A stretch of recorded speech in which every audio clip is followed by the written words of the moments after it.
Welcome, Beth, to the Total Therapy Training Podcast, a podcast where you accompany me in my journey through traditional Chinese medicine. Beth, how are you today?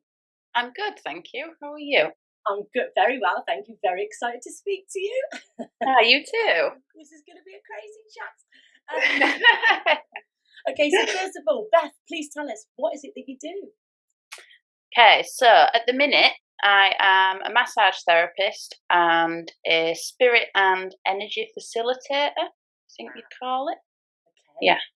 What does that involve then, the Spirit and Energy Facilitator?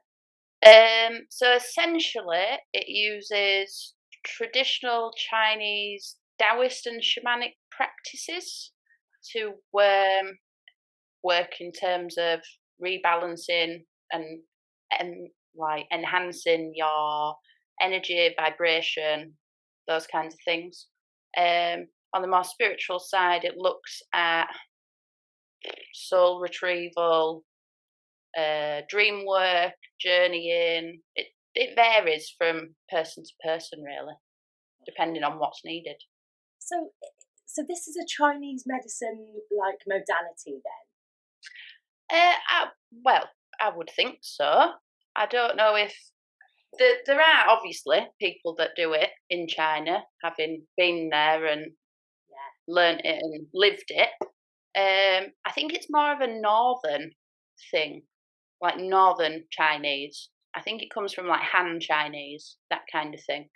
But it's definitely a traditional shamanic Chinese aspect. So I would say it's part of TCM because it's all holistic, really, isn't it?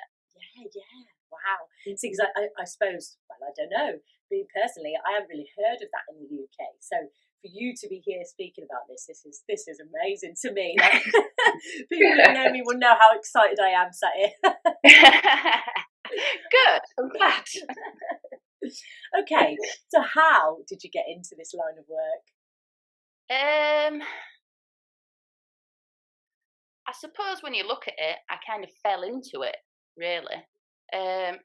So it comes from having been in China, my life experiences over there, the things that I went through, people that I talked to, they helped facilitate it as well. In terms of the massage, my mum had a massage business before I left to go to China, which I joined when I came back. And the Spirit and Energy Facilitating kind of, again, I just kind of fell into it back over here. People, you get talking in sessions and stuff, and people mention things, and you're like, oh, well, that sounds like that. You could maybe try to do that. And then I think more people just kept coming to see me and being like, I have this issue. And I'm like, okay, how about this? And then, just word of mouth, really. Wow, it is. This is what you say, is it? That you don't actually look for it. It just kind of finds you. Your gift finds you, and then there's no denying that that's what you're doing. No, I have to say, with my experience, the more you deny, the more it comes knocking. Yes. Until you accept it, and then it's like, right, okay, now we'll calm down a bit and we'll work with that and work together. Yeah, because you just sparked something in my mind there, because I people know I had a mental health episode, and I truly believe, after doing all my self work and learning all about the universe and stuff like that, that the reason why I was so ill and why my body just repelled the job that I was in is because it was sort of like someone saying, you're in the wrong direction, you need to come this way. And since I've been on this path, I haven't had like anywhere near the mental health issues that I used to have. Oh yeah, definitely. Yeah. I mean, I know, so before I went to China, one of the reasons that I actually went was because I was experiencing, I went to doctors about it. So this is what, 10, 12 years ago? I went to China 10 years ago. So yeah, about 12 years ago. And the doctor basically diagnosed me as having generalized anxiety at that time.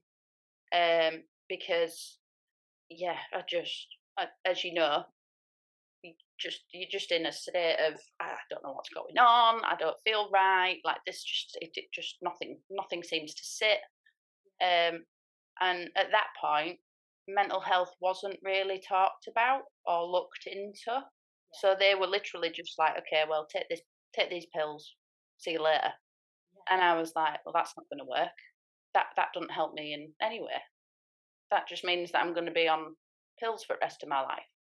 So one of the reasons I went to China was because they're very Buddhist and holistic, with nature, quite spiritual. And at that point in time, I had no belief in spirituality or anything like that. But from a psychology point of view, meditating, those kinds of things, calms anxiety down. I thought, right, I'll go to a place where that started. I'll see if that helps. So, yeah. So is that why you went to China then? Is that, or was there any other reason? So that was part of the reason. Another reason that I went was, this sounds weird, but I was bored. You know, when you feel like you're stuck in a rut and you're bored of life and you're just going through the motions. I felt like that. And I'd just finished uni. I'd just done a psychology degree. I was on the path of, okay, so I want to do a PhD in educational psychology because I'm all up for teaching, education, access to everybody, those kinds of things. But then I thought, that's going to be, you know, another X amount of years in academia, blah, blah, blah. I'm bored. I fancy travelling a bit first. Yeah. But I wasn't very good with money at that time, so I didn't have any money to travel. So I was like, how do I do this? So I ended up doing a TEFL certification, so teaching English as a foreign language, because again, I thought that would fit with the educational psychology doctorate. And then I realised I'd never taught or anything. So I thought I'd better do an internship, you know, a bit of guidance. Yeah. And then the options were China, Vietnam, and South Korea for the internship. And I had no preference besides liking Bruce Lee and Mulan, so I picked China. She do. I was like, yeah, I'll go there then. Okay. Love it. Right. So okay then. So you went out to China and because we have had an initial chat, so I know where this is going. But so tell us what happened in China then. What happened? So obviously part of the reason that I went out was the anxiety and everything else. At that time as well, I suppose I would class myself as having been a high functioning alcoholic because I was using the alcohol to dissipate the anxiety and the insomnia that I probably had at that time. I mean, I spent 10 years getting maximum of 3 hours sleep a night. So the alcohol every night used to, you know, blackout drunk, go to sleep. So it was a crux basically. It was, yeah. So I was doing that, obviously with the teaching, and then I met my husband. Never finished the travelling, obviously. Stayed in China. And then January 2014, I just started getting really poorly. So, like, really poorly. We just got engaged in the December, and I just started going downhill. So, physically, really lethargic, really weak. Felt like I was wearing concrete boots. I went to what they call Western hospitals, so basically a hospital that uses Western medicine. Went to see them. They ran loads of tests. Said there was nothing wrong. Everything came back clear. No issues. They had no explanation for it. Ended up bedridden. And then got to the point where I was, for at that point in time, what I would coin hallucinating. So, you know, seeing all kinds of weird and nasty visions of people and things like that. And at that point, I thought, yeah, I've lost it. I've gone nuts. That's it. I'm I'm out. If I was back in the UK, I'd be under the care of a psychiatrist. Like, this is it. Like, this is it. So then we actually went to see a psychiatrist, and I had, they ran some, mental health tests and things like that. And they were like, no, there's nothing wrong with you mentally. You've got your capacity, everything's fine. We can't explain the hallucinations because you're compass mentis, basically. You crazy people don't know they're crazy. You know that you're crazy, quotation marks. So there's now wrong. So I'm like, yeah, that's it. Sorry, excuse the French, but I'm fucked. The end. Like, I'm done. Like, there's definitely something wrong here. I'm bedridden. I'm seeing things. All kinds of things are happening. My dog at the time was going absolutely nuts in the apartment, just barking in one corner, like looking at me and growling and those kinds of things. Only on a night, though, which was also a bit weird. And then I think that happened for 2 or 3 months. And then it got to the point where I was having absolutely no sleep every night. We'd been and seen everyone that we could think of, Western doctors, psychiatrists,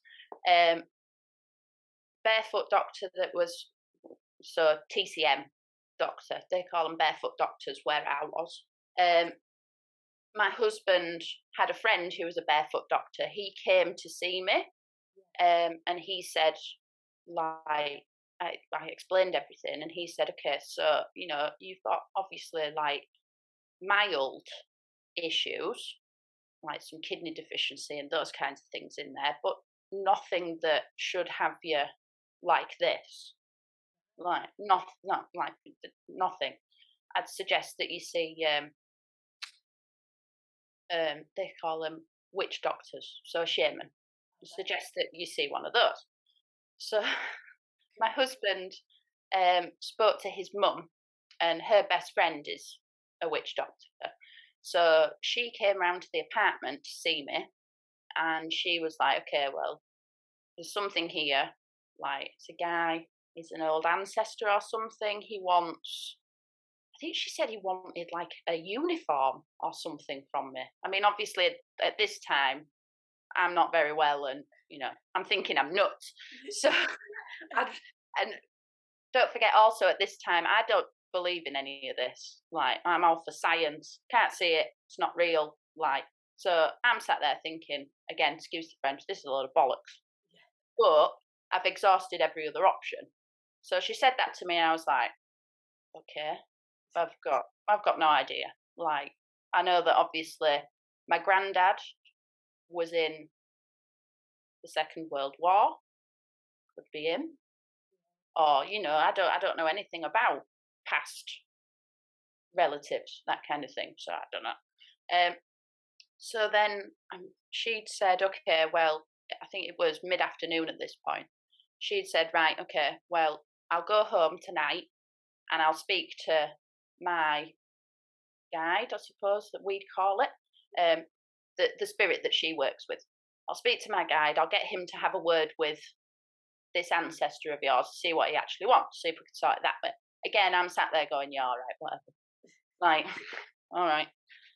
Too poorly to care, not believing it. So I was like, right, fine, yeah, okay. So it got to night time, and all of a sudden in the apartment, literally, like, it felt like the apartment just exploded. So all of the windows shattered, the doors popped off their hinges, the dog obviously went absolutely nuts and was like cowering on the bed whilst barking at like just everywhere in the room, like just full on going ballistic. So me and my husband were just like, what? And then my husband got a phone call from his mum about 5 minutes later saying Lawang, so her friend, this shaman lady, has said, you need to get out of the apartment, get out now.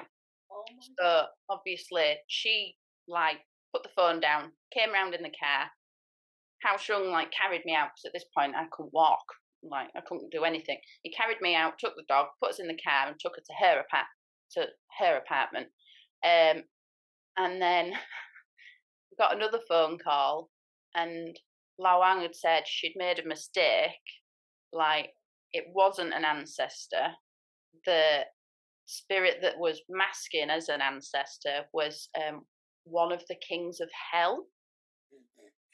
So obviously, in Chinese belief, they have it's similar to Dante's Inferno, where we've got different levels of hell. Yes, yeah. Chinese and Taoist belief of hell is like that.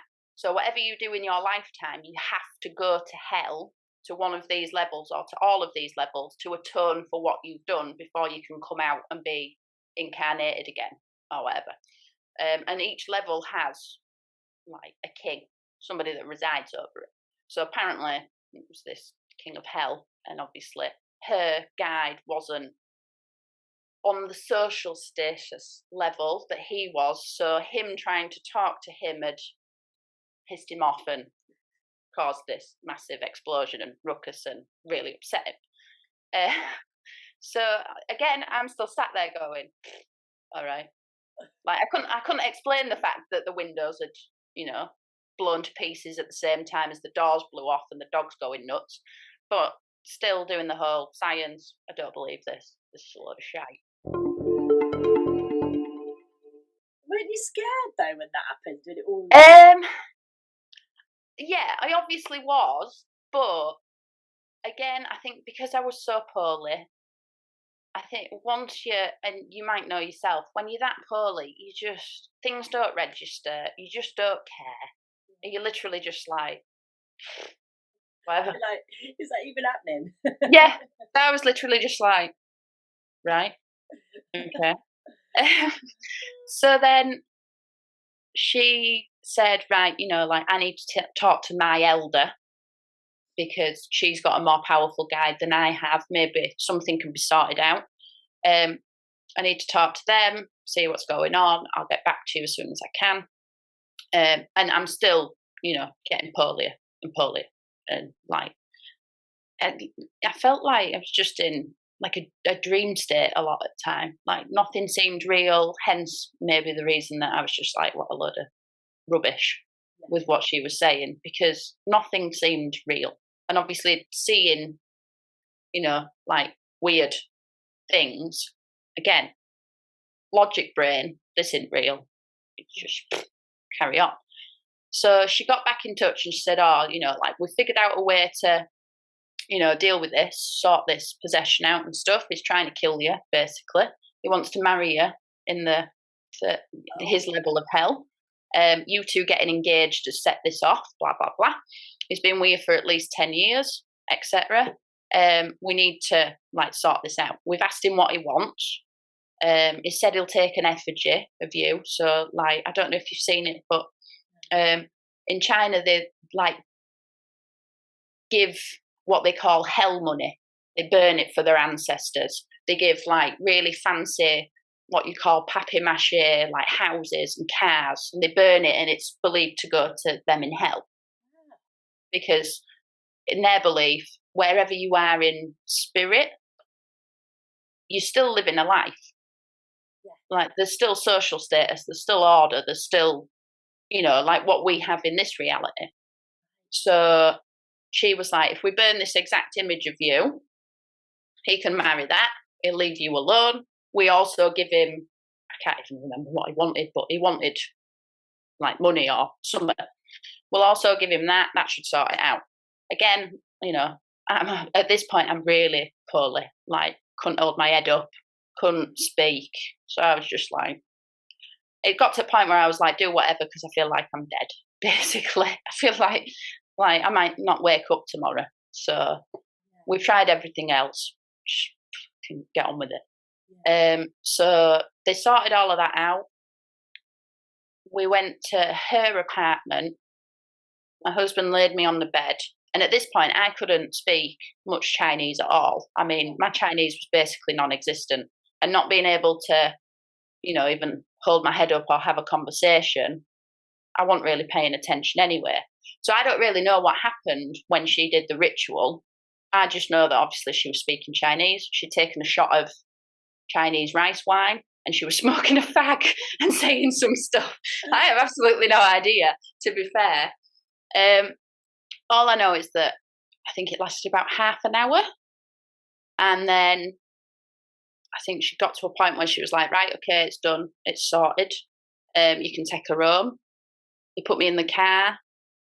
We went back. He put me into bed. And I woke up 3 or 4 days later. So they said that I'd been either in a coma or unconscious. Like they couldn't actually wake me up. And then in terms of in myself, I felt better. I felt like I'd been through a war, to be fair, but I felt better. I had slightly more energy, but I did spend the next 2 months after that in bed. Because I literally, I started being able to hold a conversation, and I could sit up and hold my head up and stuff, but my husband at that time, bless him, he had to bathe me, he had to feed me, they had to do, there was a few more rituals and stuff to do. So apparently, one of my soul pieces was missing, those kinds of things. But then, so I spent 2 months in bed and then slowly started working my energy back up. And then I think I was all right for about 6 or 7 months. Yeah. And then more weird stuff started happening in terms of stuff moving around the apartment, curtains being open when curtains had definitely been closed. I remember there was once when the dog's dish was rattling against the wall. I was in bed, it was on a night. The dish was rattling against the wall and I was like, oh, it's Ning Ning having a drink. And then I thought, Ning Ning's in the other room. She had a room of her own because she was a Samoyed, so she really fluffy, like a Malamute. Yeah. Really fluffy dog, bit hot. So we gave her own room where she could just have aircon or whatever. So I thought, she's in the other room and door's shut. So I got up and I was like, right, okay, this is weird. And then some guy was sat on the sofa and I was like, what?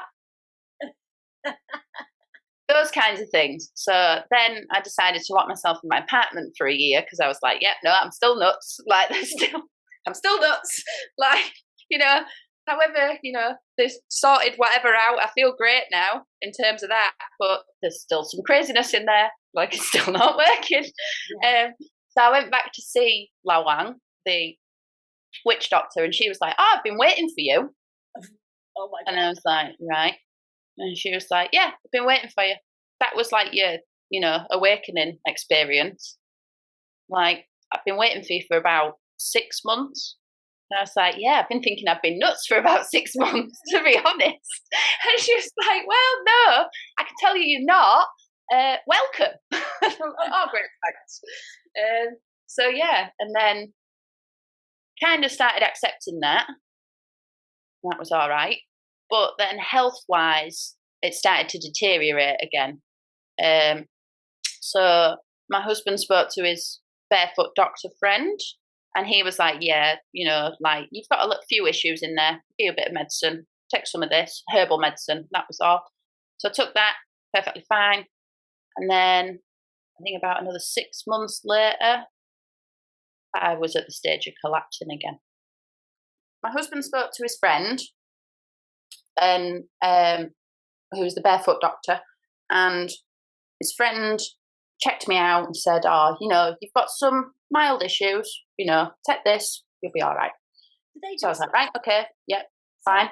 Do they do a 16-pager like you guys do? No, so they did it the whole way of the tongue, checking the pulse, blood pressure, and then the questioning. So how's you sweating, what's this like? I don't know. For how are your knees? Those kinds of things. I see. And then he was like, right, okay. I can't even remember what I'd said because, again, at this point, my Chinese still wasn't very good.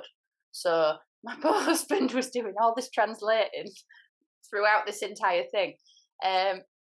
But yeah, so he basically said, oh, you've got a mild, I can't even remember what it was. I wasn't even paying attention because, again, at this point in time, I was a firm believer in Western science, Western medicine, like, and that all just sounded like, woo-woo-y crap, basically.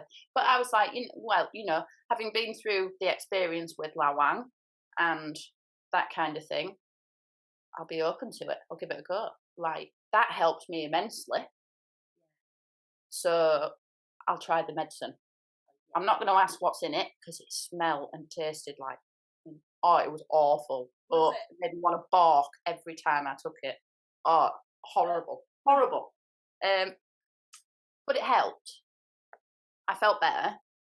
And I was fine for another few months. And then my health started deteriorating again.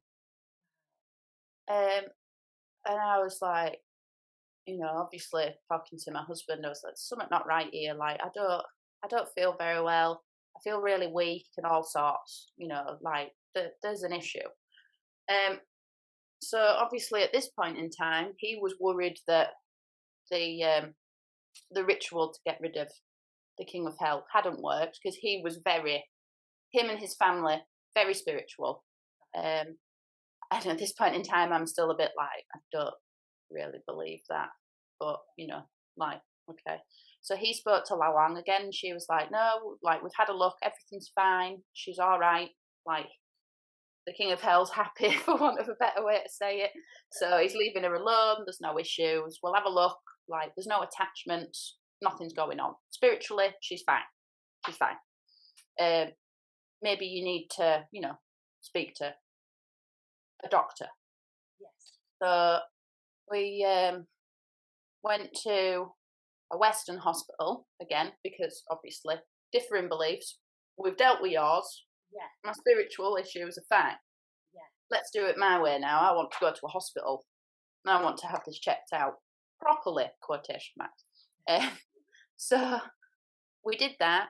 And they ran a load of tests and they were like, oh yeah, you've got kidney failure. Like, your kidneys are failing. Like, you're almost at the point of needing dialysis. Like that, you're lucky that you're still being able to stand up and stuff. Major issue. So I was like, right, okay, fair enough. Right, yeah. Well, what happens now? And they were like, well, obviously, dialysis, we need to get that sorted, etc. Until, we get that figured out and get you booked in, for want of a better way. And just go home. So I was like, okay, yeah, all right, see you later. So we went home, and again, my husband is very holistic, spiritual, that kind of thing. So he said, I don't really fancy you being on dialysis. I'd rather we tried, something else. I'd rather we found the best barefoot doctor in the city and dealt with it that way first, naturally, before we go into, the invasive procedures and doing this and doing that. So again, I'm quite poorly at this point again. So I was just like, okay, yeah, like, whatever. Okay, do it. Because I didn't really fancy being on dialysis, to be honest. It's not something you wake up in the morning and think, oh yeah, I'll give that a try. Yeah. So we went and found, he was having a look, and I think I can't remember what we'd done. I think he'd been for a walk or he'd been to local pharmacy to get something. And he came back and he was like, I found this barefoot doctor. He's got banners up saying, thank you for saving my wife. Thank you for saving, thank you for helping, basically. I spoke to people in the area and they said that he's one of the best. Like, we're going to see it. So I was like, right, okay, fine. So I'm expecting, obviously, to go into, like, the doctor's surgery, really, being Western and that kind of thing. Yeah. He was just sat in the middle of a pharmacy at a desk. This little, like, 80-year-old guy sat there. And I was just like, okay, what? So then again, he did the whole thing of I sat down. I couldn't talk to him, so the husband was translating again. So sat down, checked my tongue, checked my pulses. My husband didn't tell him anything. And then he asked loads of questions. My husband answered because obviously he knew the situation. And when he didn't know, he asked me the questions in English and then translated, etc. And this little old guy, bless him, he said, "Oh yeah, you've got severe kidney issues. Like this is what's happening, etc." And how strong? That's my husband's name. He said, he, like turned to me and in English went, "This guy knows what he's talking about. Like he's literally just explained everything that you've been told at the hospital without me having to say anything. I want to proceed with going with this guy. Whatever he says, we'll give that a whirl." So I was like, all right. Like, again, couldn't understand what the guy was saying. Literally just going, yeah, all right. Like, I gave it a whirl last time. That worked. So we'll give this a whirl. So he sent me to see one of his friends for acupuncture. So I did that for a month. Yeah, I had 4 sessions, 4 once a week sessions. So I did that for a month. And while I was doing that, he'd also give me a herbal prescription that I had to take twice a day. Not nice. It was awful. But luckily I didn't have to cook it at home because he'd given me a month's worth of prescriptions. They came in little plastic sachets of a cup size per plastic sachet that you just cut the top off, put it in a cup and then stick it in microwave. Drink it like that. So I did that for a month and he said, come back and see me in a month. So I had the acupuncture sessions, I did the herbal medicine, and then I went back to see him. I started to feel not 100%, but a lot better. I had more energy, like I could actually hold a conversation without feeling out of breath. I could stand, like I still felt weak, but a lot better than I'd felt when I'd gone to see him. So I went back to see him. Again, he did the whole thing of, he didn't ask, what my progress was. He literally checked my tongue, checked my pulses, checked my blood pressure, checked the old questions that he'd asked.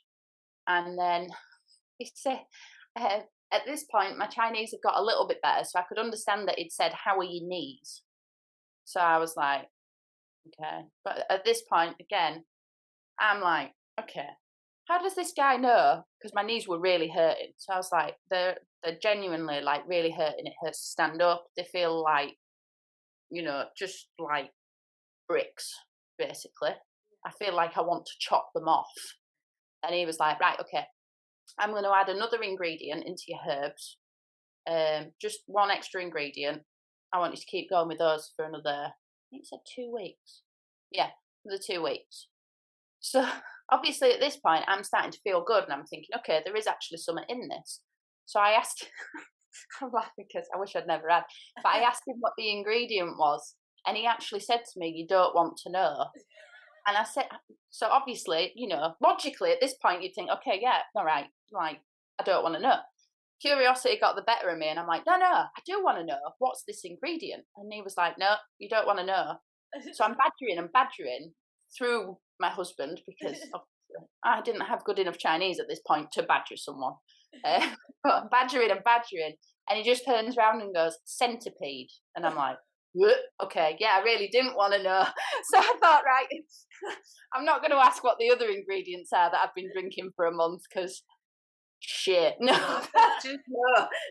I was like, all right, yeah, he was right, I didn't want to know. So after that, I've never asked again. I've literally just been like, okay, yeah, you know what you're doing, I'll just drink it. Like, it tastes crap regardless, so I'll just drink it. I don't need to know what's in it. But yeah, so then I did that with the added centipede, delicious, for 2 weeks. And then I went back to see him and I felt great. Did you? I mean, literally, I can tell you that centipede for knees is fucking awesome. It's genuinely awesome. I felt like I'd had knee replacements and my knees were fantastic. Like I could walk, I could climb stairs. There was no pain, no heaviness, no doubt. So centipede for knees, nailing it. Well, have you seen what they're trying to do lately? They're trying to get us to eat bugs, aren't they? So Yeah, well, there you go. You see, got your knees right out. But yeah, so literally. And so after that, I felt brilliant. So I think I had 2 more weeks on the medicine just to keep it going. And I think in terms of the acupuncture, we'd extended it to once every 2 weeks. So I think in all I had maybe about 6 to 8 acupuncture sessions until it got to the point where I felt the best I'd felt in years. Like I felt better than when I was like 15, 16. I felt absolutely great. So both the acupuncturist and the herbal medicine, so the barefoot doctor, actually said to me, like, you're fine now. Like, if we kept you on this, it'd be to your detriment. So there's just no point. Like, you're all right, you sorted. It's off, basically. Like, you don't. So I was like, all right, great, yeah. And then again, being Western, being scientific based, I thought, right, I'm going to see what's involved in this. We're going back to the hospital. Like, we're checking this out. We're going back to hospital. Because obviously I'd not heard anything about the dialysis or anything yet. So I thought, right, we'll go back to hospital. So I went back to the hospital and we saw the guy, the consultant that I'd seen before. And he was like, you look really well. Have you been to see a barefoot doctor? Did he? Which, yes, because in China, they talk to each other. They believe that everything works together. So Western medicine and Chinese medicine, holistic medicine, should all work together. So they actually talk to each other. They suggest that you go to each other, those kinds of things. They don't do the whole, that's, like what I was doing. That's not science-based, so you're not doing it type thing. But he was like, have you been to see a barefoot doctor? So I was like, yeah. And then we explained, and he was like, right, well, we've obviously got it on your notes that you need dialysis. Let's do some more tests. So I'm thinking, brilliant, yes, this is why I came. I wanted tests anyway to see what's happened. So he did the tests and he was like, no, fine. You sorted. You're all right. Like, we'll cancel that.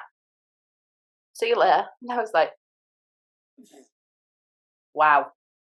So obviously this was the point where science had literally, given me a kick up the bum and was like, this actually works.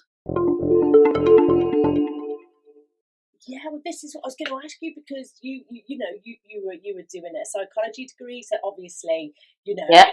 as we do over here, we think of everything science based and like It has to be researched. It has to be tested. It has to be factual. It has to be logical. Yeah. I have to see it, taste it, touch it, really, to believe it. And then, bless you, you're just there being told this is what you're doing. Yeah. And I bet, how did it feel, like, having them tests and then going, were you, like, mind blown? Honestly, it literally blew my mind. Like, I can't explain how amazing I felt, obviously physically. Like, I just know that I felt like a brand new person.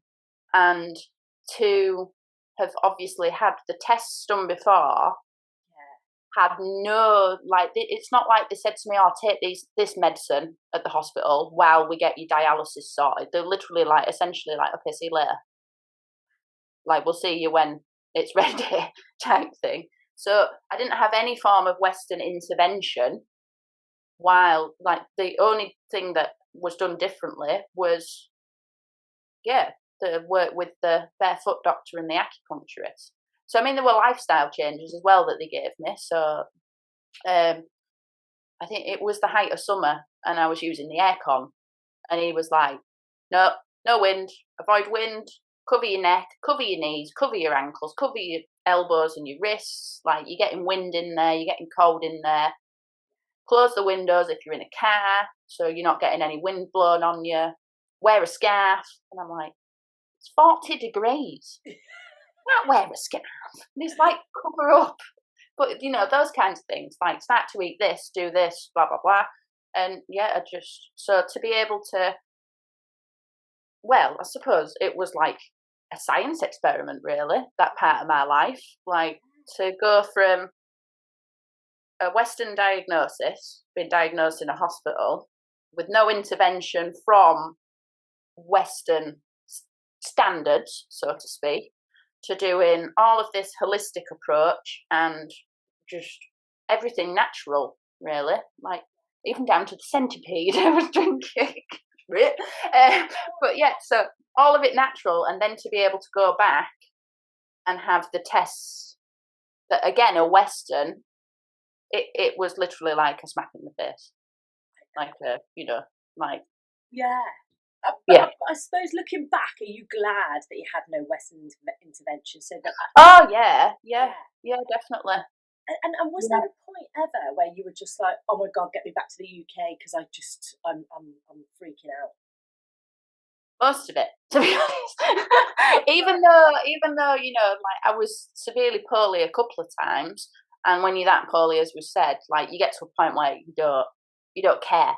Okay, yeah. Because you ain't got enough energy to care. Yeah. But even at that point, you still have, I think at that point in time, I would call them a lucid moment, in loose quotation marks, where I did think, God, I wish I was in the UK, because, like, there'd be some hospital I could go to, or there'd be some, specialist, or this or that, and I wouldn't be talking to some woman saying that, the king of hell wants to marry me, those kinds of things. I wouldn't be drinking centipede, etc.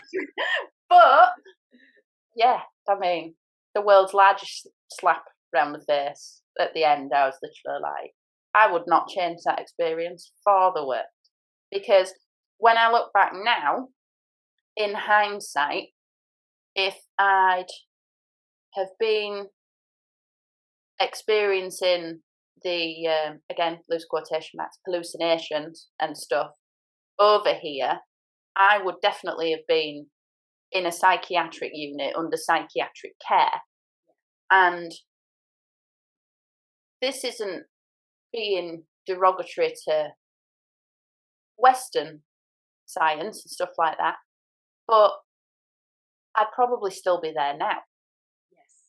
Like, they'd still be plying me full of drugs. I'd still be, freaking out in the corner.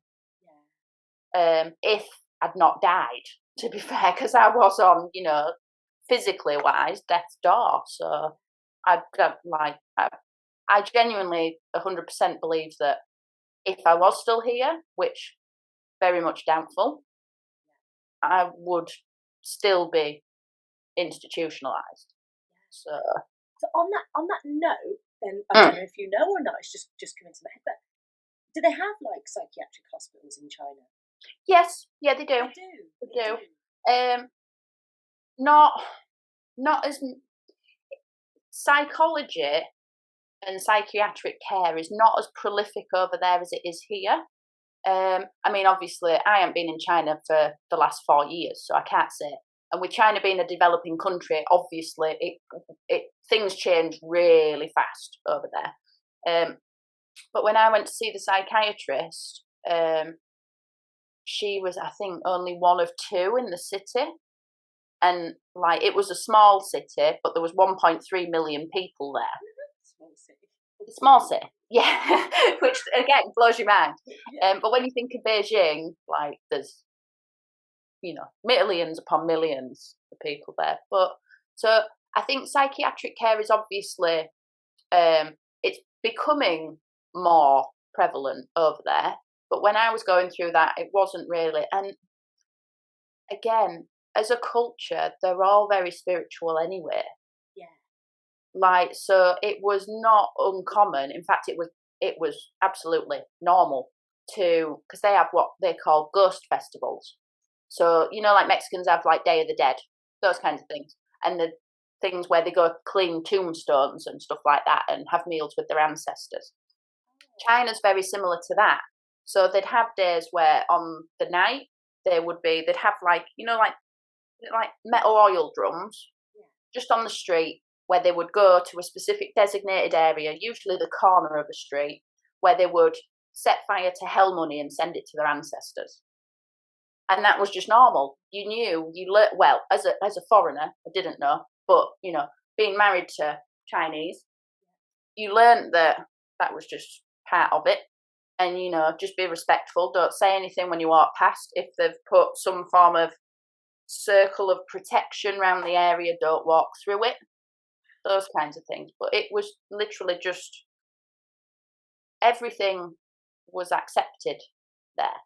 Again, it was normal to go into a restaurant and there'd be some guy sat there on his own, but talking, and with a meal in front of him and a meal across the table, and people would leave him to it.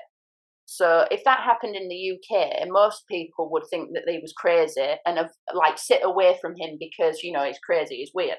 Yeah. Whereas over there, whenever that happened, they sat away from him out of respect.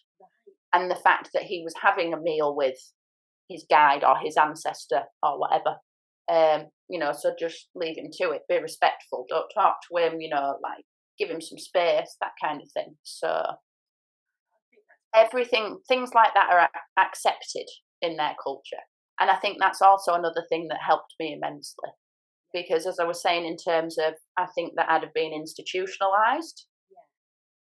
That also just those kinds of things being accepted and being open and being talked about helped me get past thinking I was nuts, to be honest.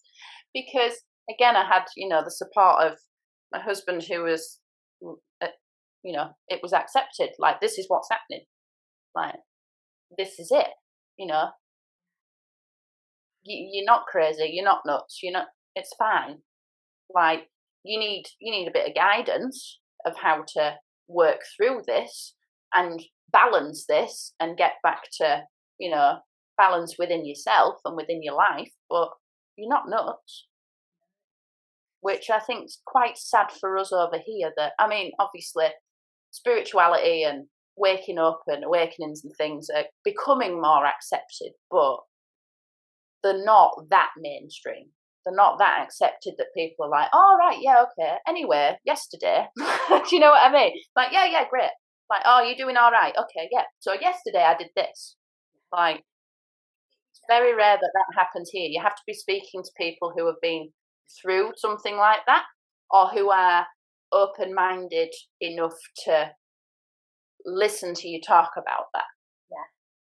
And what you're saying rings so true, because I know for me, when I was rock bottom and I had, well, I called them the angels, all these people talking to me and telling me what to do. They were never horrible. They never told me to do horrible things. They were always looking out for me, always keeping me safe and everything. Yeah. I shut myself away, a bit like you. I shut myself away for almost 2 years because I couldn't tell anybody how I was getting myself better. I couldn't tell anyone. And so now, when I explain it, because I'm a little bit more confident in myself now, when I explain it, people still look at me like, she's still nuts. Yeah. Hospital, because yeah.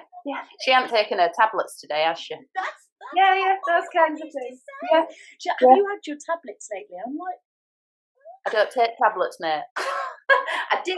They didn't work. This is it.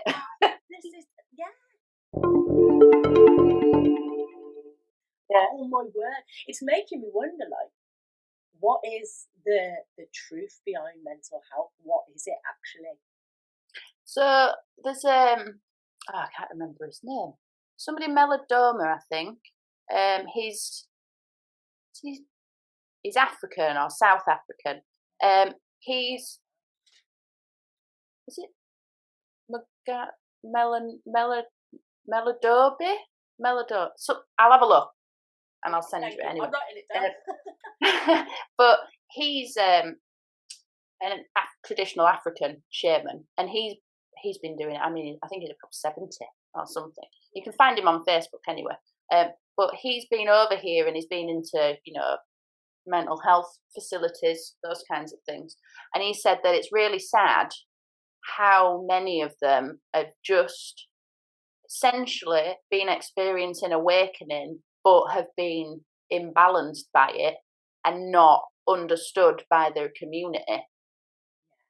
Because basically, I suppose if you look at it, what would happen in the more traditional tribes and clans and things that we used to live in hundreds of years ago, well, thousands of years ago, depending, and what still happens in China, because it's a very collectivist culture. You would have people in your community, in your society, that are more naturally inclined to spirit, those kinds of things, and that would go through an awakening process, because that's kind of how it works. But you would have understanding in that community, because you'd already have the shamanic elder, you'd already have the witch doctor, the dancing for rain, those kinds of things. You'd already have all of that. So those people, the community would support them, because they'd be like, oh, well, we know what's happening. Like, he needs to go see so-and-so. He's been initiated, he needs his training.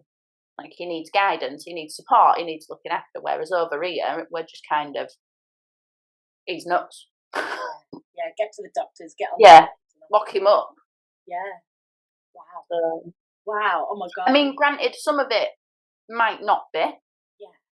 But, like from what he said and from my experiences, and by the sounds of it from yours as well, there are a lot of people who it is just an awakening process, and they do need the more spiritual support, which is why I do the Spirit and Energy Facilitating, because having lived through it, lived being the operative word, because I was on death's door a few times, like.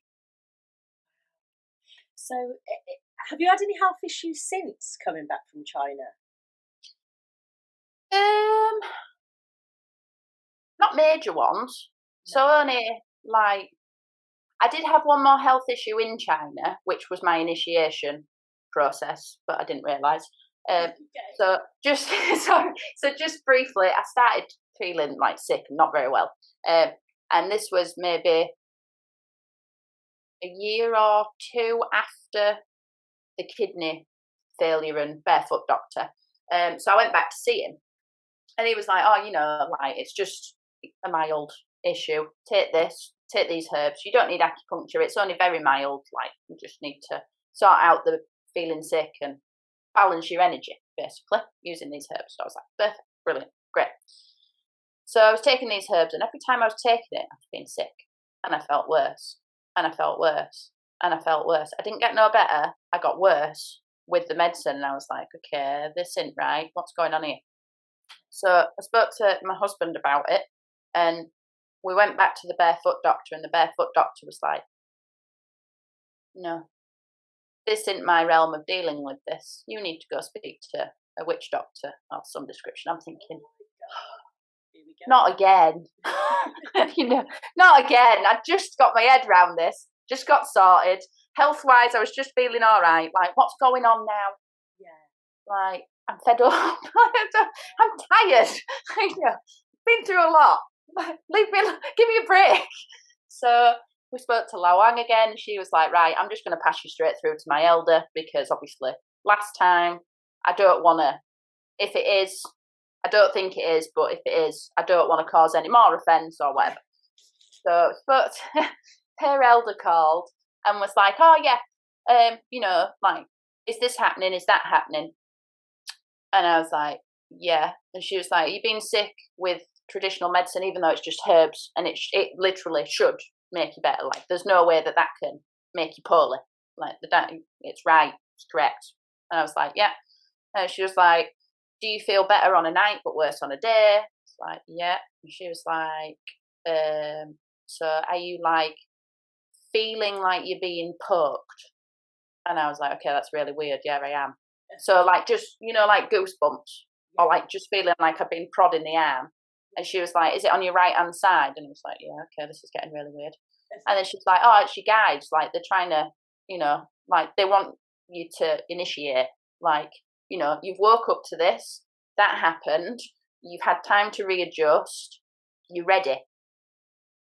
And I'm like, I don't think I am. I'm not ready. No. And she was like, you need to give them an answer, or you're going to get worse. You're going to get really poorly. Like, initiation sickness is a thing. What? They're basically telling you, like, you're ready, we want to work with you, We want you to do the work. You have a purpose. This is your purpose. We're here to work with you in spirit, and you're not listening. So they're going to make you sick because you're not listening. They're trying to get your attention and you've not answered. And I'm like, but I didn't know they were trying to get my attention. She's like, but you do now. So now you need to answer.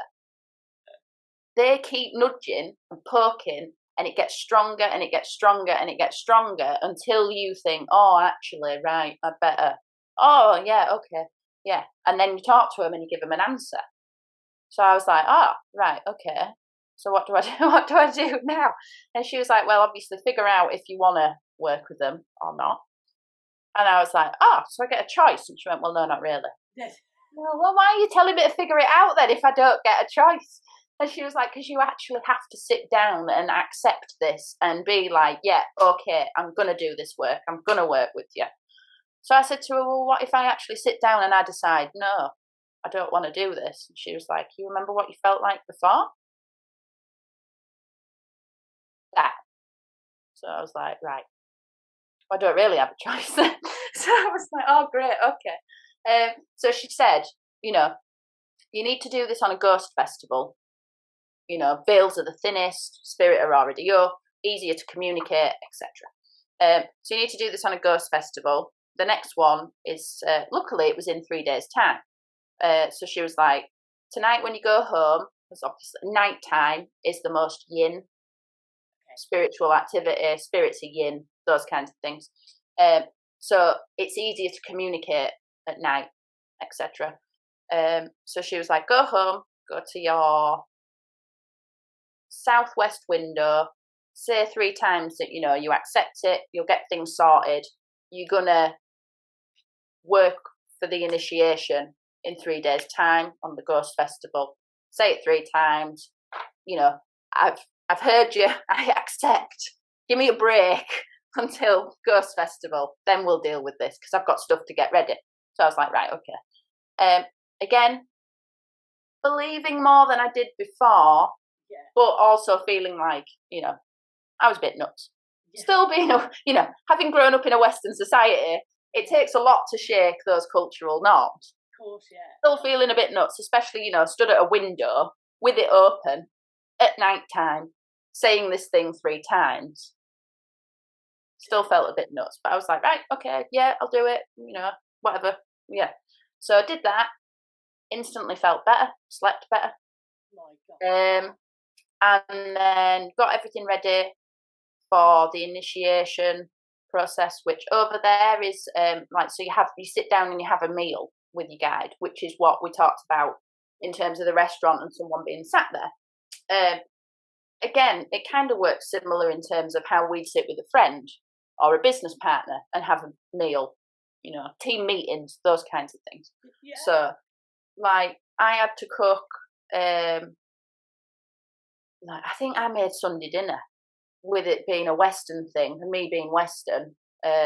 She'd actually said to me, do it in terms of your culture, your guide has been here before, has been with you since you were born, do a Western meal. So I was like, right, okay. All right. So again, felt nuts because husband and the dogs couldn't be in the room, had to just be me and the guide. So I'm cooking this Sunday dinner. I lays out 2 plates. I'm like, right, okay. And then I had to light a candle to call him in. And I'm just like, I'm sat there and I had to talk. So I'm just sat there going, yeah, felt like I was talking to myself. Because at this point in time, obviously, we'd not been speaking. We'd not been, there was nothing besides him poking me and making me poorly to get me to actually accept stuff. So, sat down, I'm having this meal, talking away, feeling like a nutter. And then at the end of it, I was literally just said, yeah, I accept this path. Even if I don't think I'm ready, I'll be open to it. I'll be open to learning. I'll do my best. I'll try my best. See what I can do. And then finish the meal and, yeah, felt normal after that. So did that on a weekly occurrence for 3 years. Just sit down and have a meal with him every Sunday.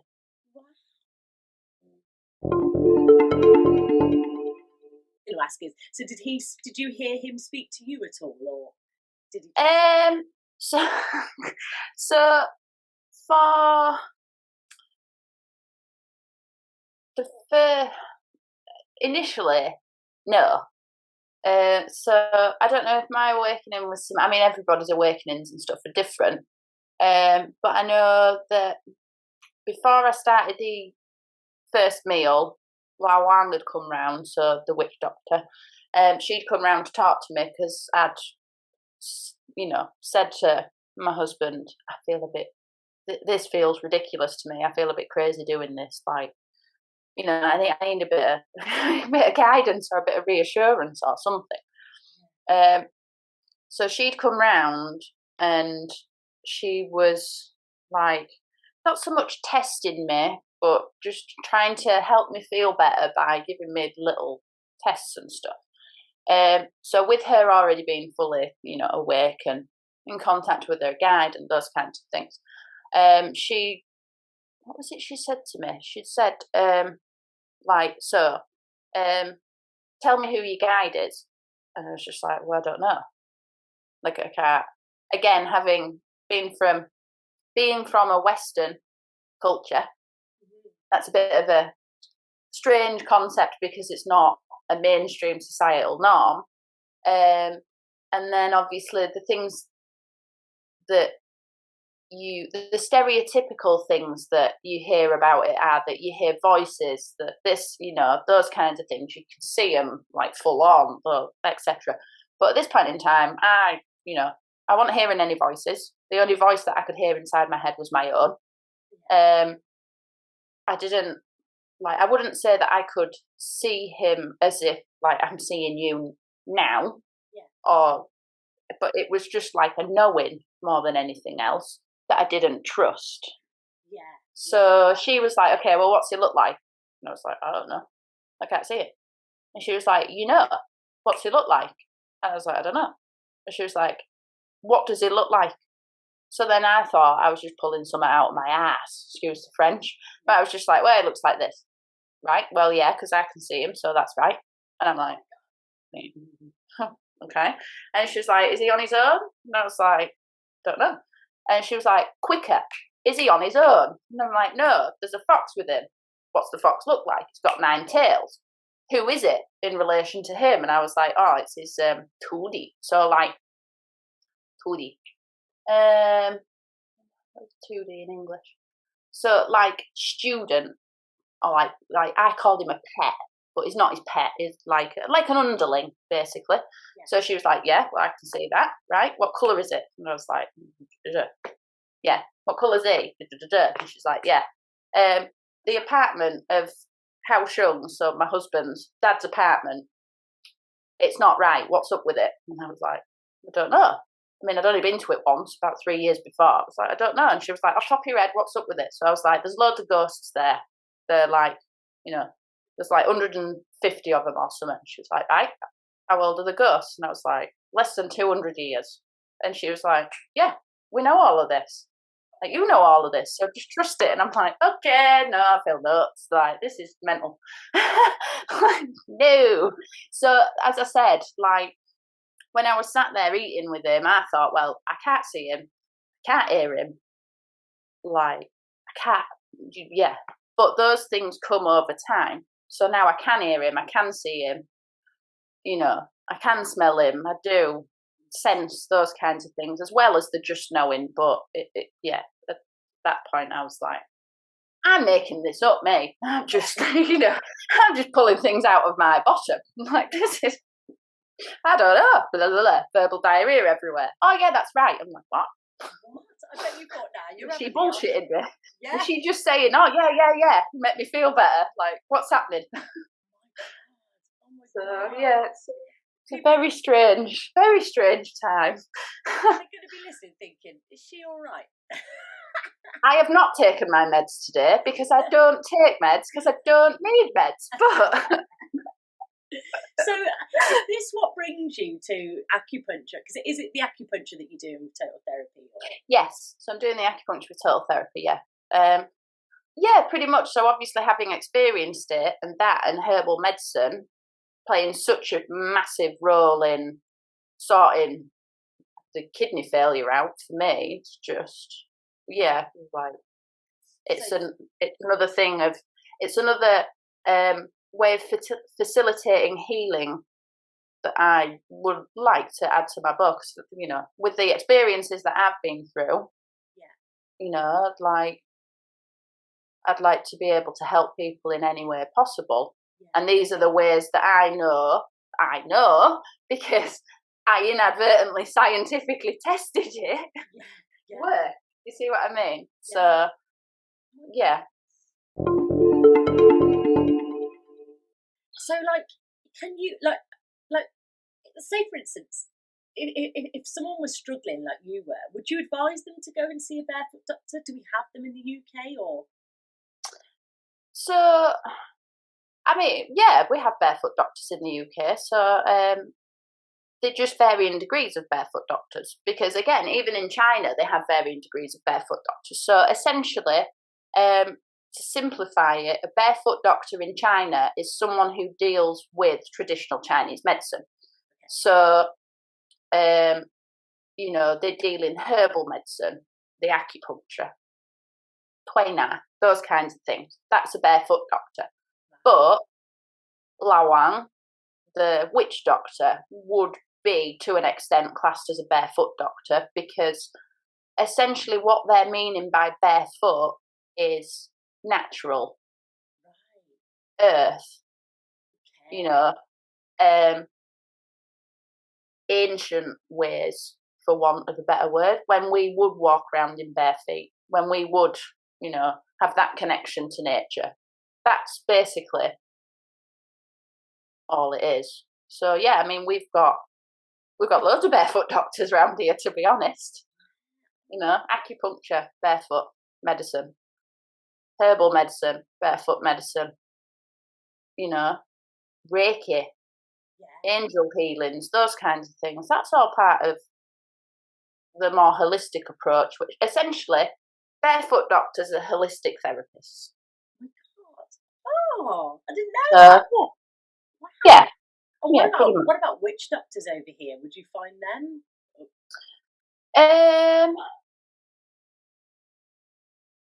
Yeah, I probably would, but I think my advice in this respect would be, you know, trust your gut. First and foremost, trust your gut, because even though I was very scientific and, you know, like, this is it, like, that's what it is, I still trusted my gut enough when, you know, the doctor gave me the generalized anxiety diagnosis and the pills. I still trusted it enough to go, no, that's not right. Like, I need extra, or I need something else. And that, you know, helped lead me to China, to everything else. So I think my main advice would be trust your gut.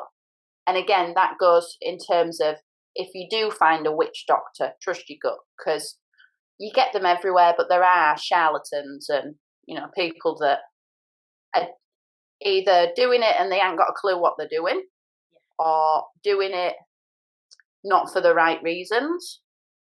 But then obviously you've also got the other side of the coin, where people are doing it because they know what they're doing.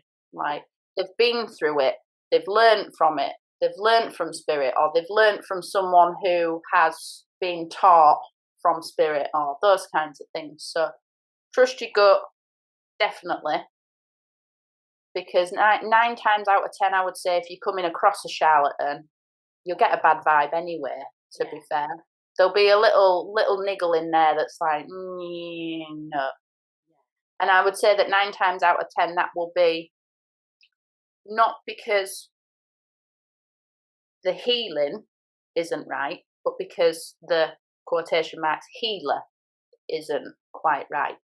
So it's not the mode of healing facilitating that's not right for you, it's the person. So find someone else that does that, and if they're the right fit, you know, basically. Yeah, a few people have said that now, that like sometimes it isn't about the treatment, it's about the healer themselves. You might just need to find that perfect fit for you. Yeah, which, to be fair, is basically what all of the holistic approaches are. Like, you know, I think, and this might just be my own opinion, but I think people who facilitate healing can get quite egotistical in a sense of being like, I did this, I did that, I healed, I did. No, you facilitated the healing.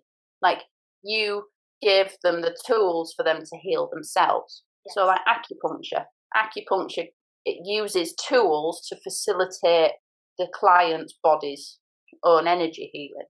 Yes. Herbal medicine is a tool that facilitates their own physical healing. So you're facilitating the healing. You're not actually making their body heal, because you can't make people do anything that they don't want to do. So you just facilitating with knowledge or tools or energy or education, etc. You just helping and guiding, but they're doing all of it. Because how did that feel when you go into a Western hospital in China and they're saying, yeah, your kidneys are fucked, basically, and you have dialysis, and then not fun, to be fair. I mean, like to go and have that acupuncture and then to get what you wanted, to have the tests, that must have blown your mind, really, because. Oh yeah, definitely. Yeah, I mean, as I've said, like, even after the experiences with the demon and the witch doctor and all of that lot, I still wasn't 100%. In fact, I wouldn't have even said I was 50% on my way to believing stuff. Yeah. So actually to be able to have my life set out as a science experiment. Yeah. And it totally changed everything. It sounds like to me, in my world, in my brain, and people understand this, that the universe is like, right, she needs to realise what it is, and so because she won't believe anything else, we're going to give her this science experiment. So pretty much. Yeah. Wow. Yeah, as I say, the universe and spirit always gives you the kick up the ass that you need in a way that you need it. It's just, whether you're either paying attention or you're getting it. And if you're not getting it, they make it more obvious. Yeah. Till you get to a point where you can't not get it. Yeah. You can't deny it. Yeah. Start accepting it, get on with it, basically. Do you think that's why your kidneys went the way that they did? Because they wanted you to? I would think so. I mean, obviously as well, like hindsight and learning and talking and those kinds of things. Usually when you've got some form of possession or attachment, your kidneys are drained. Yes. With them being obviously, the gate of life. That's your kidneys fail, fucked, basically.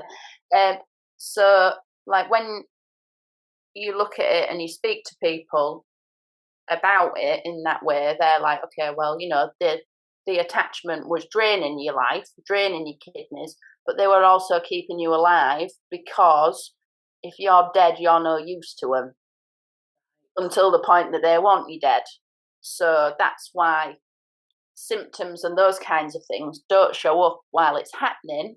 They only show up afterwards. Yeah. So part of it is that, but I think I'm very stubborn in my beliefs and those kinds of things. So once I'm more open-minded now, and I obviously have been open-minded to a point, or I wouldn't have allowed any of, the witch doctor and Chinese medicine thing to happen.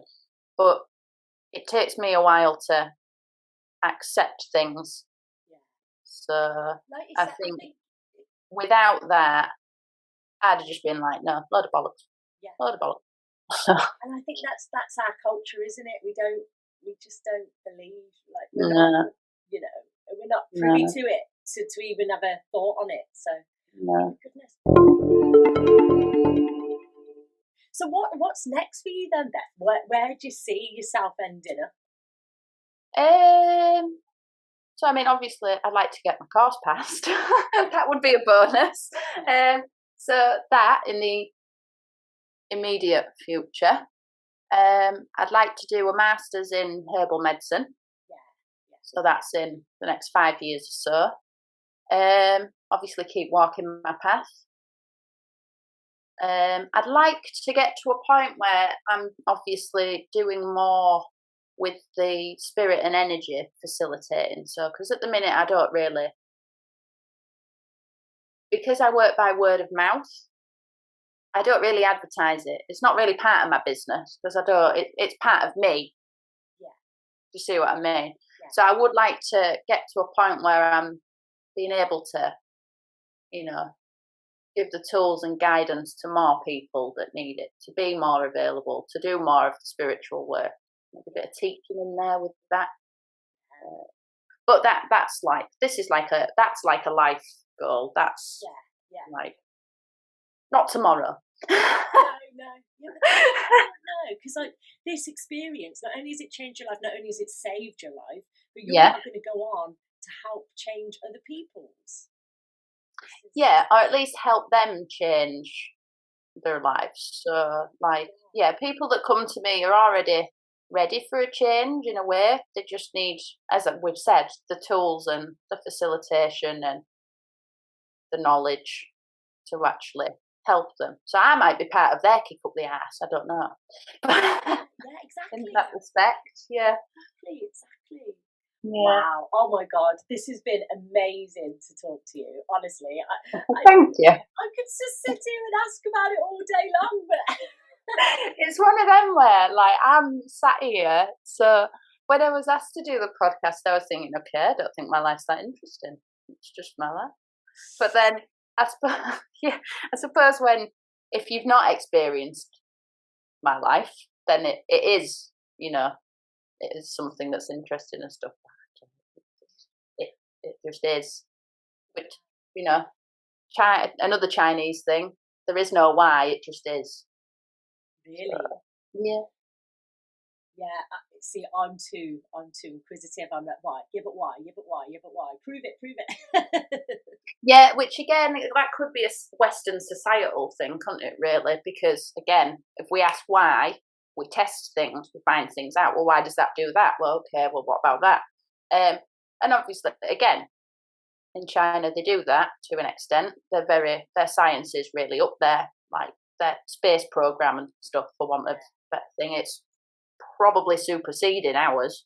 But I think their underlying culture of acceptance and Taoist and, it just is.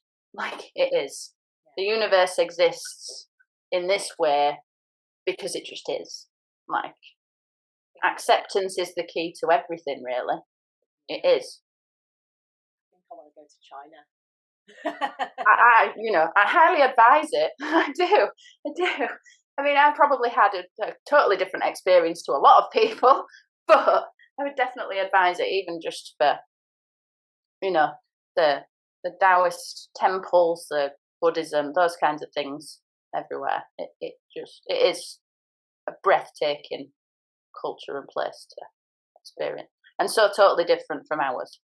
If I had to describe it, I would say, what we think is black, they say is white. Chalk and cheese. Like, it takes some getting your head round if you're actually, with me obviously being married to a Chinese man, I was fully immersed in the culture. So some of it just don't make sense. No. But fascinating though. Yeah. Oh my goodness. I would definitely advise China. Yeah. Thank you so much for coming on and sharing your story. That was. Well, you're most welcome. Thank you for listening. That's okay. And I wish you all the best in the future. And once you start, treating people and everything, you can come back and tell us what you found, because I feel like you've got a gift.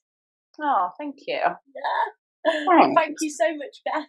You're most welcome. Nice to talk to you. Thank you. No problem. Bye. Bye.